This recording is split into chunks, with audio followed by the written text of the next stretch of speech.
안녕하세요. 오늘도 사연 살롱을 찾아주셔서 감사합니다. 저는 경기도 분당에 사는 40대 후반의 여성이에요. 몇 달 전 지인 모임에 갔다가 사연 살롱을 알게 돼서 그때부터 푹 빠져 매일 듣고 있어요. 참 갖가지 사연들이 있고 좋게 풀린 케이스가 많아 듣고 나면 기분이 좋아지더라고요. 저도 꽤나 시댁 등살에 시달리던 세월이 있었거든요. 오늘은 그 이야기를 해보려고 해요. 실은 저희가 작년 가을에 지금 살고 있는 분당의 큰 평수 아파트로 이사를 왔어요. 그리고 한 22년을 연을 끊고 살았던 시어머니와 시누이한테 제대로 한 방 먹여줬어요. 역시 진정한 복수는 매일 그 사람 생각을 하며 고통스러워하는 게 아니라 내가 잘 살면 그게 복수더군요. 남편은 집에서 참 제대로 대접을 못 받던 사람이에요. 시어머니가 재혼을 하시면서 신우를 데려왔는데 어찌나 자기 딸만 챙기는지 어릴 때 친어머니를 여인 남편은 평생 가슴에 아픔을 묻고 살아야 했죠. 그럼 이제 본격적으로 저희가 두 사람한테 어떻게 복수를 했는지 차근차근 말씀드릴게요. 저는 대학을 다니다가 집안 사정으로 중퇴를 하고 중소기업에 다녔고 거래처에 다니는 남편을 만났어요. 처음부터 서로를 좋아하게 된 저와 남편은 결혼을 약속하게 됐는데요. 양가 인사를 드리고 상견례를 앞두고 있던 중 제가 임신을 했다는 걸 알게 됐어요. 그 사실을 어른들에게 알렸더니 다들 축하해주는 분위기였는데요. 느닷없이 다음날 시어머니가 저를 보자며 연락을 하셨어요. 분명히 전화통화할 때는 축하한다고 하셨는데 무슨 일인 건지 좀 긴장이 되더라고요.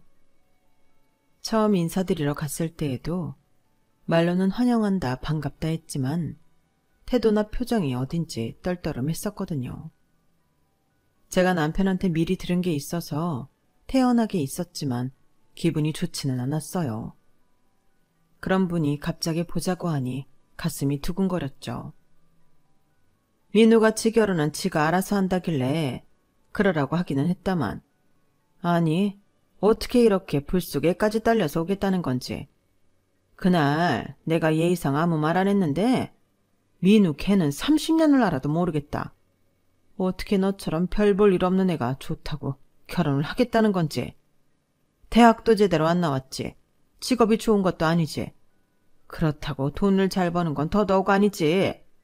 상견례 전에 보자고 한 거는 혹시라도 니네 집에서 너 애 가졌다는 거 핑계로 결혼하고 우리 집에서 뭐 보태주기를 바라는 말 나올까 봐서 그래. 니들이 알아서 하는 결혼이니까 니들이 알아서 살아. 알았지?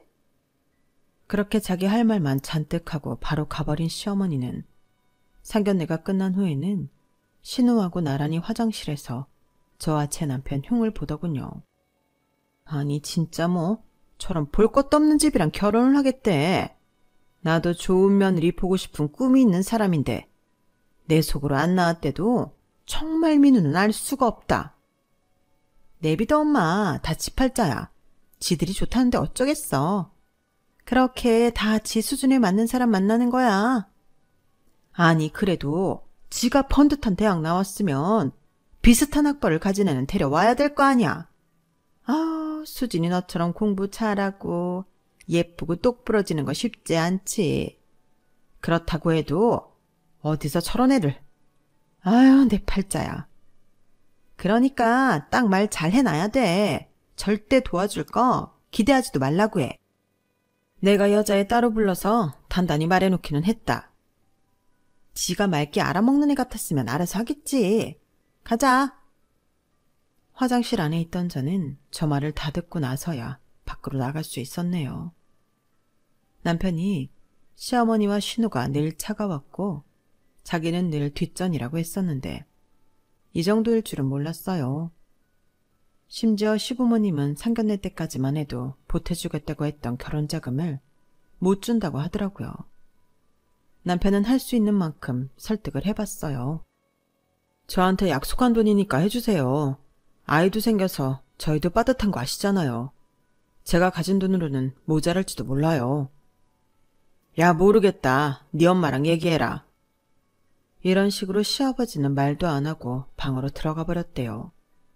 시어머니는 남편한테 온갖 말로 빈정거렸다네요. 그러게, 누가 네 마음대로 일 벌리라고 시켰니? 아무도 그런 사람 없어. 네가 책임도 못 질 거 일부터 저질러 놓고 여기저기 구걸하면 되겠어? 솔직히 네 짝되래도 너무 마음에 안 들어서 네가 내 친아들이면 도시락 싸가지고 다니면서 뜯어 말렸겠지만 뭐 어쩌겠니? 그랬다가는 내가 내 속으로 낳은 아들 아니라 그런다. 말 들을까봐 가만히 있는 거야. 그러니까 네 능력되는 대로 살아. 남편은 저걸 저한테 다 전해준 건 아니었어요. 저는 나중에 신우가 하는 말을 듣고 알게 됐고요. 아무리 양어머니라고 해도 30여 년을 같이 살았는데 저러는 게 좀 너무하다 싶더라고요. 사람 사이의 관계가 오래되면 이런저런 정이 쌓이기 마련이니까요. 남편은 어느 정도 예상은 하고 있었지만 막상 일이 이렇게 되자 미안해 죽겠다고 하더라고요. 태어날 아이한테도 너무 미안하다고요. 저는 그동안 남편이 어떻게 살았을지 상상도 되지 않더군요. 너무 딱하고 안타까웠어요. 나도 자기가 어머니랑 누나가 쌀쌀 맞다고 뒷전이라고 할 때 예상은 했었어. 집안 이야기 거의 안 한 게 이래서였네. 진짜 외로웠겠다. 나 같았으면 못 견뎠을 것 같아. 아무리 친자식이 아니어도 이렇게 어른이 될 때까지 함께 살았는데 참 너무하신다. 괜찮아. 그런 거 일일이 신경 쓰다 보면 나만 우울해져. 빨리 잊어버리면 돼. 남편은 이런 일에 아주 익숙하다는데 눕더라고요. 시어머니와 같이 살기 시작한 순간부터 남편은 신우와 비교를 당하며 살았다고 하더라고요. 특별히 남편이 뒤떨어지지도 않았고 꽤 준수한 편인데도 그렇게 깎아내리느라 바빴대요. 시아버지는 집안일에는 관심 없었고요. 남편의 어린 시절을 생각하니 정말 마음이 아프더라고요.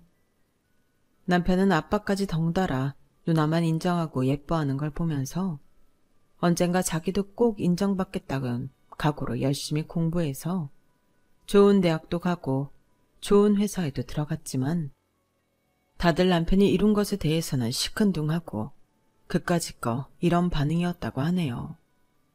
객관적으로 보면 남편이 나온 대학이 신우가 나온 대학보다 점수가 높은데도 말이죠. 그 이후로 남편은 가족에게 기대하는 게 없어졌다고 해요.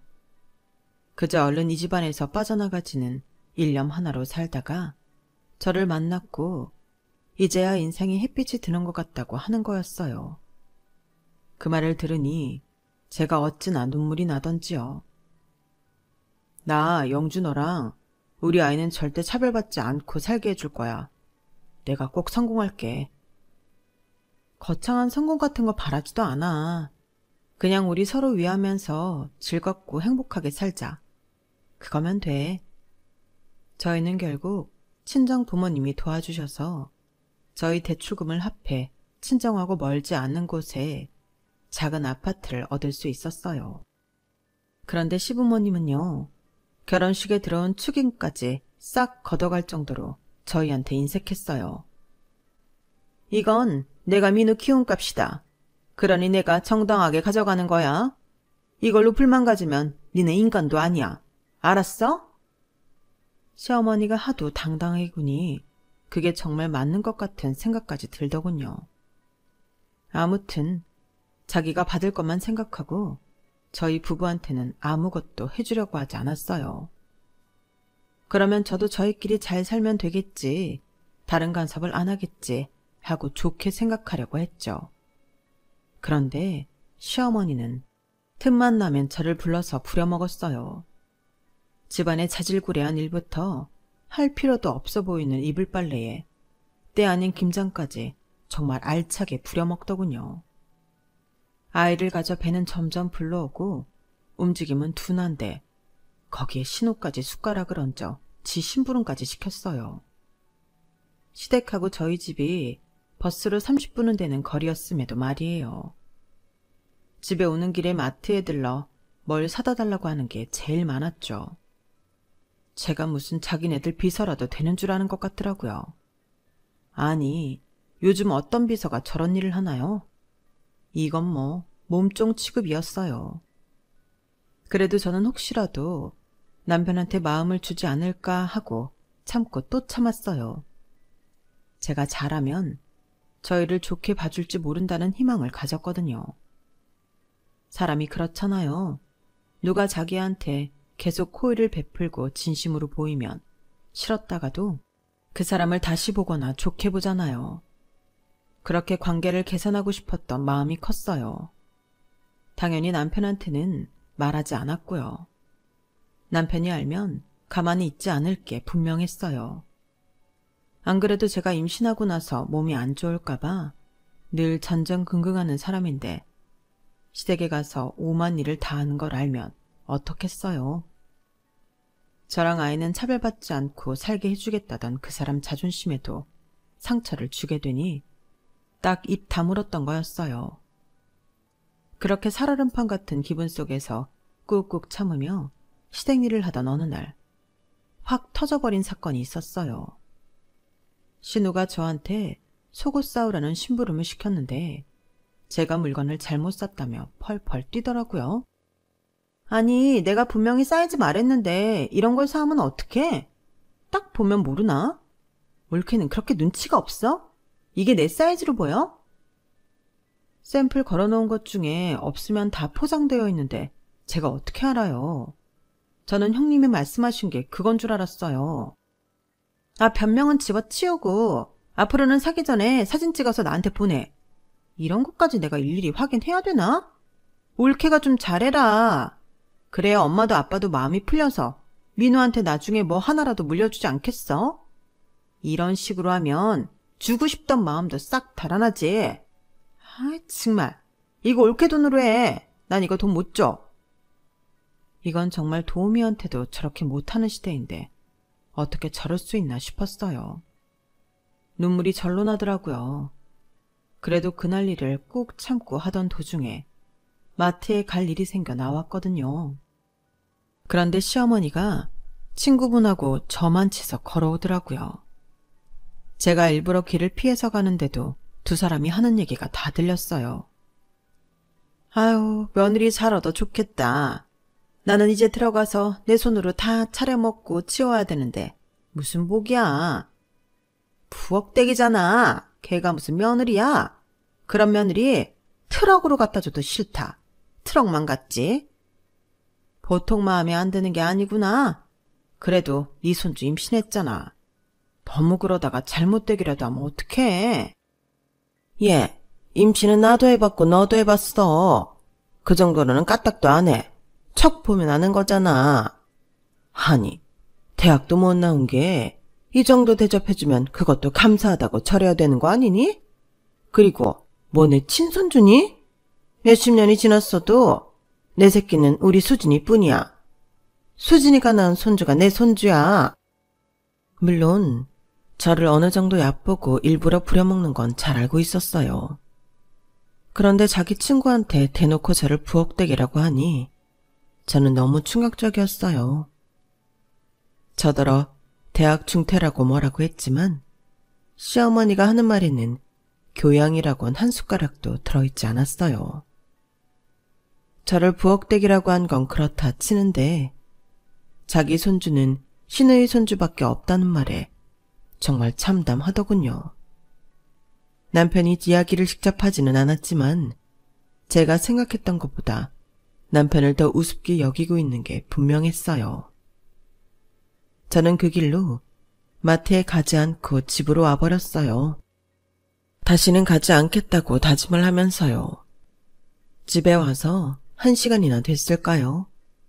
시어머니랑 시누이가 번갈아 가며 전화를 하더라고요. 제가 전화를 받지 않자 급기야는 저희 집까지 쳐들어오더군요. 시어머니는 저를 보자마자 머리끄댕이를 잡아당겼어요. 야, 너 왜 내 전화 안 받아? 네가 뭔데 나를 무시해? 왜 저녁을 하다 말고 와서 사람 전화도 안 받는 거야? 네 신우 전화는 왜 안 받고? 친구 데려간다고 내가 했어 안 했어? 너 일부러 나 친구 앞에서 물 먹인 거지? 이게 정말 보자 하니까 하찮은 걸 며느리라고 받아줬자니 눈에 뵈는 게 없어? 저는 시어머니 손을 겨우 떼어낸 후에 얼굴을 똑바로 보고 말했어요. 더는 거기 가서 일 안 해요. 제가 부엌댁이라면서요. 어머니 손주는 어머니 딸이 낳은 손주밖에 없다면서요. 제가 왜 이런 대접을 받아야 돼요? 대학 졸업장이 없어서요? 아니면 민우 씨랑 결혼해서요? 그리고 저를 며느리로 받아줬다고요? 어떤 시부모가 임신한 며느리를 그렇게 부려먹고 그것도 모자라서 집에서 쉬는데 머리채를 잡아요? 앞으로 저한테 아무것도 바라지 마세요. 어머니도 저희 결혼할 때 아무것도 안 해주시고 오히려 축의금 다 가져가셨잖아요. 저는 저를 부엌댁이라고 하고 집안 허드렛 일부터 오만 힘든 일만 시키면서 며느리라고 하지도 않는 분, 시어머니라고 생각하기 싫네요. 그만 가주세요. 네가 진짜 미쳤구나. 겁대가리를 상실한 거야 뭐야? 어디다 대고 말대꾸 따박따박 하는 거야 지금? 겁대가리를 상실했을지는 몰라도 정신을 차렸어요. 저는 제가 어머님하고 형님 시키는 일을 하면 남편에 대한 마음도 돌아설 줄 알았어요. 조금이라도 남편을 인정해 줄 줄 알았다고요. 그런데 아예 저나 민우 씨나 찬밥 취급이네요. 그렇다면 저는 어머님 말 들을 이유가 없거든요. 재산이 얼마나 되는지는 모르겠지만 저랑 민우 씨 시댁에 있는 그 얼마간의 재산 받겠다고 더는 바보짓 안 할 거예요. 어떻게 저를 부엌댁이라고 할 수 있어요? 뭐야, 너 그때 밖에 있었어? 그거 가지고 지금 이 난리를 치는 거냐? 아니, 내가 친구랑 말 편하게도 못해? 그런 눈치를 봐야 돼. 말 나왔으니 해보자. 널 왜 내가 며느리라고 인정해야 되니? 돈을 잘 버니, 외모가 특출나니, 학벌이 좋니? 전에도 말했지만 너는 아무 해당 사항이 없어. 그러면 밥값은 해야 되잖아. 그 밥값 해주게 한 걸 가지고 이따위로 시위를 해? 저는요, 사실 그 잘난 형님하고 저희가 무슨 차이가 있는지도 잘 모르겠어요. 형님은 회사도 안 다니고 집에서 놀잖아요. 그리고 어머님은요? 뭐 하셨는데요? 지금은 뭐 하시는데요? 아무것도 안 하시잖아요. 저는 어머님은 뭐가 특출나신지 잘 모르겠어요. 아무리 민우 씨가 어머님 친자식이 아니어도 그렇지 같이 보낸 세월이 얼만데 이러실 수가 있어요. 그게 능력 있고 배우는 사람 행동은 아니라고 생각해요. 저는 어머님하고 형님한테 부엌대기 소리 들으면서 일 못해요. 제 아이한테 미안해서라도 못하겠어요. 이제 저 시댁 안 갈 거니까 어머니도 이렇게 찾아오지 마시고 연락도 하지 마세요. 그러자 시어머니는 얼굴이 시뻘개져서는 씩씩대며 저한테 달려들더군요. 저는 시어머니 기세에 뒤로 밀리면서 넘어질 뻔했는데 그때 뒤에서 누가 저를 받쳐주는 거였어요. 남편이었어요. 마침 퇴근한 남편이 난리가 난 걸 보고 바로 저를 붙잡아준 거였죠. 지금 임신한 사람한테 뭐 하는 거예요? 얘가 미쳤어. 감히 시애미한테 말대답을 하고 댐벼? 얘가 뭐라는 줄 아니? 다시는 시댁에 발길도 안 하겠대. 내가 시키는 거 안 한대. 시켜요? 뭘 시켰는데요? 엄마 그동안 이 사람한테 무슨 짓 한 거예요? 설마 이런 몸을 한 사람 데려다가 일 시킨 거예요? 남편 분노지수가 점점 높아지자 목소리까지 커지고 시어머니도 놀랐는지 좀 더듬더군요. 얘, 뭘 그렇게 잡아먹을 듯 쳐다보냐? 시어머니가 며느리 일 좀 시킬 수도 있지. 그걸 갖고 네가 이런 식으로 편을 들면 되겠니? 그러니까 얘가 아나무인으로 구는 거잖아. 내가 엄마를 몰라요? 어떻게 했을지 뻔하지. 나한테 한 게 있는데. 이 사람 잘못으로 뒤집어 씌울 생각하지 말고 얼른 가세요. 돌아가시고 발길도 하지 마시라고요. 너 내 얘기는 다 들어보지도 않고 이러기냐? 뭘 들어요, 듣긴. 안 들어도 다 알겠는데요. 너 이런 식으로 나오면 진짜 국물도 없다. 언제는 있었어요. 이제 그런 협박 안 먹히니까 가세요. 너 다시는 안 볼 거야. 우리 집에 얼씬도 못하게 할 거야. 아, 그럼 저야 땡큐죠. 엄마 이 집에 지분 하나도 없는 거 더 잘 알죠? 그러니까 엄마도 여기 다시는 얼씬도 하지 마세요. 누나도 마찬가지예요. 우리 집 근처에라도 있는 거 보는 날에는 저 가만히 안 있을 거예요. 제가 힘이 없어서 지금까지 가만히 있었겠어요? 남편이 화가 잔뜩 나서 위압적으로 나오자 시어머니는 더 이상 아무 말 못하고 나가버렸어요. 남편은 저를 안아주고 조심스럽게 이리저리 살펴봐 주더니 괜찮냐며 왜 자기한테 아무 말도 안 했냐고 하더군요. 저는 남편이 이런 것까지 본 이상 더는 감출 것도 없겠다 싶어 그동안의 일을 모두 말했어요. 나 우리 콩이를 위해서도 더는 부엌대기 안 할 거야. 자기 자존심 많이 상했지? 정말 미안해. 내가 더 미안해. 그렇게 집에서 불러대는 것도 모르고 있었으니 내가 한심하다. 충분히 그러고도 남을 사람들인데 내가 아니랬어. 그렇게 저희는 서로를 위로하고 사과하며 시간을 보냈어요. 남편은 자기 때문에 제가 이런 일을 당했다며 그날 바로 시아버지한테 전화를 하더군요. 아버지, 새엄마 온 후로 저한테 뭐 하셨어요? 새엄마한테 저 맡기고 아무것도 안 하셨죠? 그러니까 앞으로 저희 일에 상관하지 마세요. 아무것도 하지 마세요. 저 지금 이 시간부터 아버지, 엄마, 누나랑 손절이에요. 연락 끊고 저희끼리 잘 살 테니까 셋이서, 아니 다 같이 잘 사세요. 그렇게 저희는 시댁과 인연을 끊게 되었어요. 한 번은 시누이가 연락을 차단해도 다른 전화로 연락을 해서 저를 귀찮게 하자 시누 집에 가서 큰소리치며 아주 대판하고 온 적도 있었어요. 남편의 그런 모습을 처음 본 시댁에서는 놀라서 아무 말도 못했다고 하더군요. 시간이 좀 지나서는 결혼하고는 인성이 변했다며 남편을 비난하고 저를 집안에 잘못 들어온 여자 취급하며 욕을 한다는 걸 알았지만 저희는 그런 문제에 신경 쓰지 않기로 했어요. 친정부모님이 저희 편이 되어주셔서 더 힘을 얻을 수도 있었고요. 그 다음부터 저희는 정말 시댁과는 완전 결별을 했어요. 남편은 진작에 일했어야 했다며 속이 다 후련하다더군요. 그 후로 남편은 더 열심히 일을 했어요. 누나만 추켜 세우고 자기는 늘 손가락질 당했던 게 사실이 아닌 걸 보여주고 싶다고요. 언젠가 우연히 만나게 돼도 정말 잘 사는 모습을 보여주겠다면서 완전 달라졌어요. 맞아. 자기가 100번 오라. 진정한 복수는 욕하고 가슴치고 분노하는 게 아니라 우리가 잘 사는 거야. 우리 진짜 성공하자. 남편은 원래부터 사업가 기질이 있기는 했어요. 하지만 상황이 녹록하지 않다 보니 자기 꿈을 펼치지 못했었죠. 저는 한번 해보고 싶은 걸 해보라고 했고 남편은 대학 선배와 함께 IT 계열 사업을 시작하더니 진짜 성공이라는 걸 해버렸어요. 그리고 대표이사가 되었고 남들이 다들 부러워하는 분당의 아파트를 샀어요.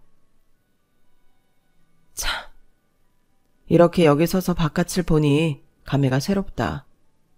지난 22년간 앞만 보고 달려온 것 같기도 하고 가슴이 찡하네. 당신 진짜 수고 많았지. 이제 좀 쉬면서 일해.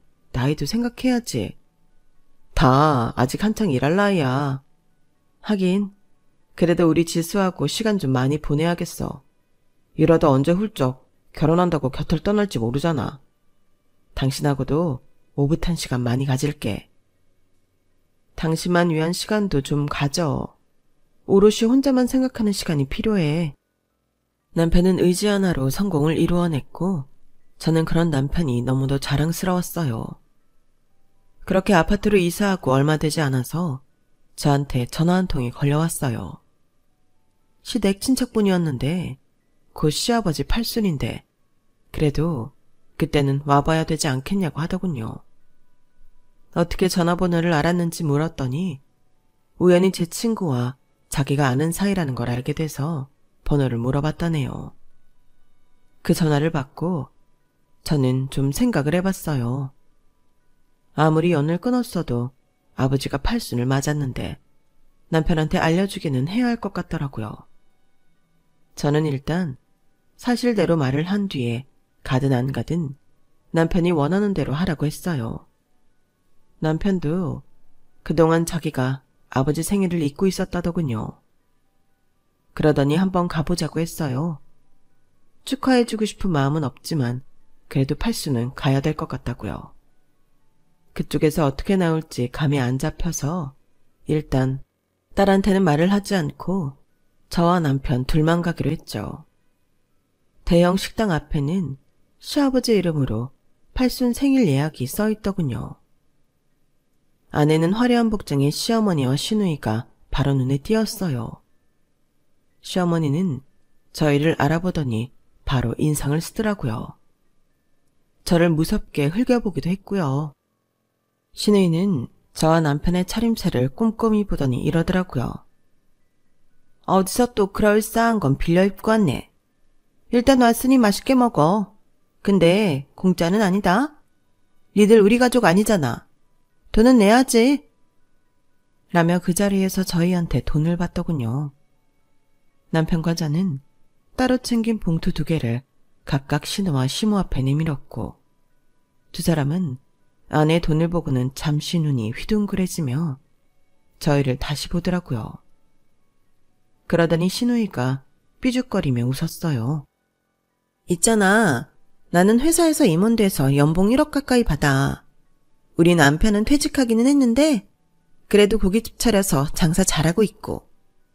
니네는 어디 살아? 아직도 그 촌스러운 동네에 사니? 우리 아파트 구경 올래? 인천이라서 공기도 좋고 신축이라 아파트 단지도 엄청 깨끗하고 넓어. 내가 진짜 성공한 인생이 뭔지 보여줄게. 기왕 만났으니 이 정도는 해줘야지. 그래도 명색이 누나인데. 그러더니 시누이는 저를 보며 이렇게 말했어요.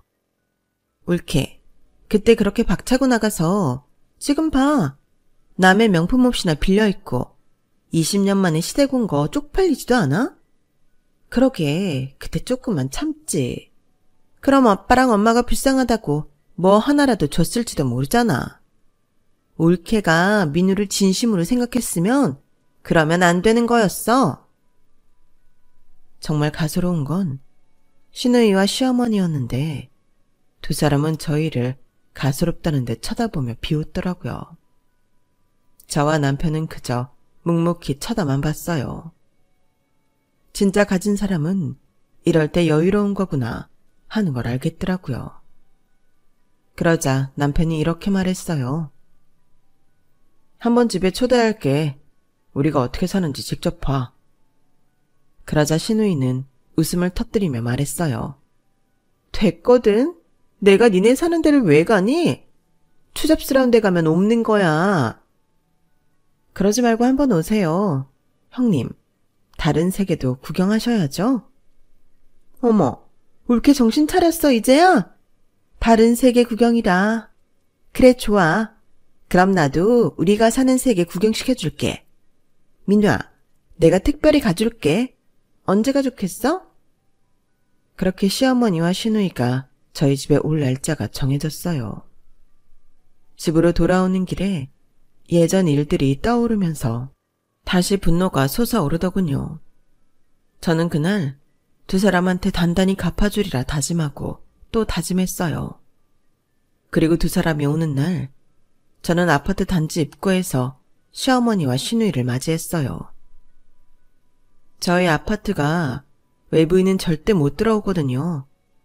들어가려면 절차가 좀 복잡해서 제가 이렇게 직접 내려왔어요. 두 사람은 저희 아파트를 보자 입을 쩍 벌리고 다물지를 못했어요. 시어머니와 시누이는 저희 집에 들어서며 모든 걸 찬찬히 뜯어보느라 정신이 없었어요. 속으로 어찌나 통쾌하던지요.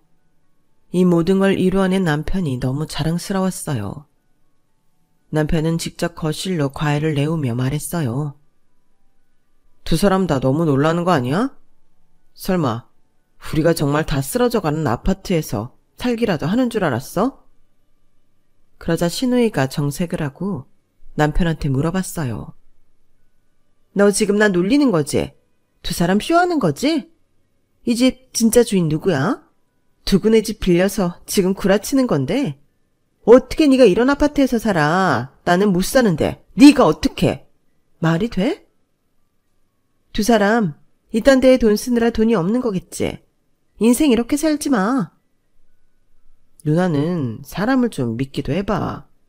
왜 내가 누나보다 성공하지 못할 거라고 생각한 건데? 남편은 그러면서 아파트 문서를 두 사람 눈앞에 던져줬어요. 시어머니와 시누이는 이 집 명의를 확인하고 얼마에 계약했는지를 보고는 더 놀라서 얼굴이 하얘지기까지 했어요. 아니, 어떻게 나보다 공부도 못했는데 네가 이런 데서 살아? 니네 무슨 이상한 일 하는 거 아니야? 보이스피싱 같은 거에?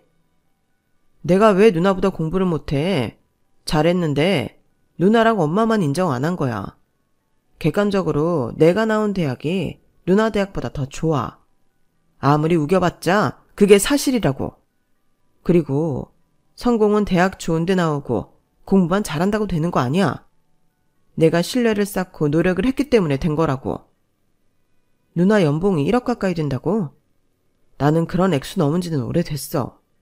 아버지 팔순잔치 때 내 앞에서 가짜는 잘난 척하던 거 많이 웃겼어.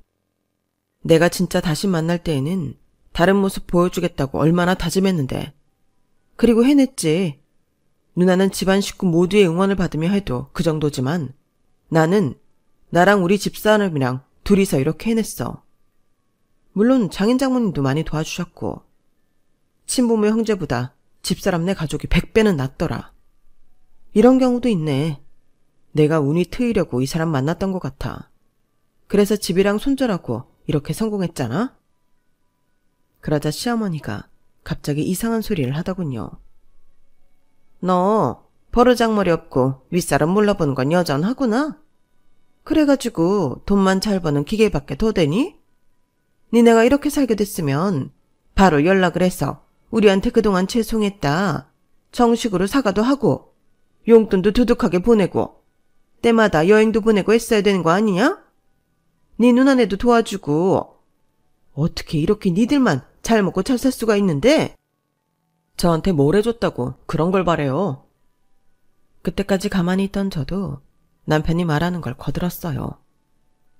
어머니, 아버님 팔순잔치 하던 날 저희 보고 여기까지 왜 왔냐고 하지 않았어요? 그런데 왜 연락을 안 했냐고 하시면 어떡해요? 저희가 잘 차려입고 갔어도 믿지도 않고 끝까지 무시해놓고 이제 와서 딴소리를 하시네요. 제가 성공한 거 알고 갑자기 가족 행세 하시는데 이러지 마세요. 저를 언제 아들이라고 생각해 본 적이나 있어요? 난 진짜 오늘 같은 날만 기다리며 하루하루 살았거든. 근데 뭐라고? 참나 기가 막혀서 말이 안 나오네. 대단한 분들이시네요. 이렇게 뻔뻔한 사람들인 거 알고는 있었지만 그래도 참 대단하십니다. 누나도 나한테 큰소리 칠 자격 없어. 아까까지도 아주 끝까지 우리 무시하지 못해 난리던데. 둘 다 달라진 거 없어서 오히려 고맙다. 그 덕에 나는 아주 통쾌하거든. 그러게 우리 집사람한테나 나한테 조금만 더 잘하지. 그랬으면 우리가 뭐 콩고물이라도 줬을지 모르잖아. 그러자 시누이가 악에 받쳐서 소리를 질렀어요. 웃기지 마. 뭐? 콩고물? 네가 그딴 소리하고도 계속 잘 살 것 같아? 이런 데 사니까 눈에 뵈는 게 없어? 나 너 어디까지 추락하는지 지켜볼 거야. 맞다. 네 누나 말이 맞아. 하늘도 너 같은 것들은 그냥 안 둘 거다. 다 하는 대로 받는다고? 니들 두고 봐라. 그 말은 엄마랑 누나한테 돌려줘야 할 것 같은데요. 하는 대로 돌려받을 거예요. 지켜보세요. 내가 잘 되는지, 누나랑 엄마가 잘 되는지. 저는 나서서 현관문을 열고 두 사람을 쫓아내기 시작했어요. 이제 그만 가주세요. 저희는 보여드릴 거 다 보여드렸으니까 이제 외출 좀 하려고요. 누나, 가기 전에 한마디만 할게. 혹시나 엄마랑 아버지 돌아가셔도 나한테 연락 같은 거 할 생각 하지 마. 저번에 팔순 갔다 온 걸로 나는 할 도리 다 했다고 생각해. 그때 나랑 이 사람이 낸 돈으로 전부 다 했다고 생각하라고. 내가 굳이 갔던 거는 이렇게 잘 사는 거 보여주고 싶어서였어. 이제 할 거 다 했으니까 얼른 가. 나가진 않을게. 그러자 자존심이 상한 신우가 갑자기 저한테 달려들더군요. 남편은 무서우니 저를 잡으려던 거겠죠. 남편은 바로 경비실에 연락을 했고 경비 직원들이 올라와서 두 사람을 집에서 끌어냈어요. 그리고 남편은 바로 저를 폭행한 죄로 진단서를 끊어서 경찰에 신우이를 고소했어요. 그러자 그렇게 못되게 굴던 신우이랑 시어머니가 제발 한 번만 봐달라며 싹싹 빌더라고요.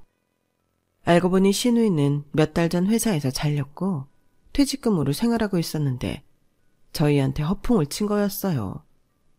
하지만 남편은 끝까지 합의를 해주지 않겠다고 세게 나갔죠. 그러자 다시는 저희 앞에 나타나지 않겠다는 각서를 쓰고 공증까지 받겠다더군요. 저희는 두 사람의 각서를 받아 정말 공증을 한 후에야 선처를 해줬어요. 아무튼 저희는 그 통쾌한 복수극을 하고 얼마나 후련해 있는지 몰라요. 지금도 틈만 나면 다른 사람 통해서 저희한테 연락하려고 하는데 저희가 절대 받아주지 않고 있어요. 저희 가족은 지금까지처럼 더 열심히 재미있게 잘 살려고 해요. 누군가한테 돈을 자랑하고 부를 과시하며 사는 인생이 행복하다거나 바른 삶 같지는 않습니다. 하지만 시댁의 한 행동은 절대 후회하지 않습니다. 그래서 이젠 신경 쓰지 않고 더 행복하게 살려고 해요. 그럼 긴 얘기 들어주신 모든 분들도 행복하세요. 감사합니다. 여러분, 사연 댓글에 응원과 현명한 조언 부탁드려요. 좋아요와 구독은 저에게 큰 힘이 됩니다. 오늘도 좋은 일 가득하세요.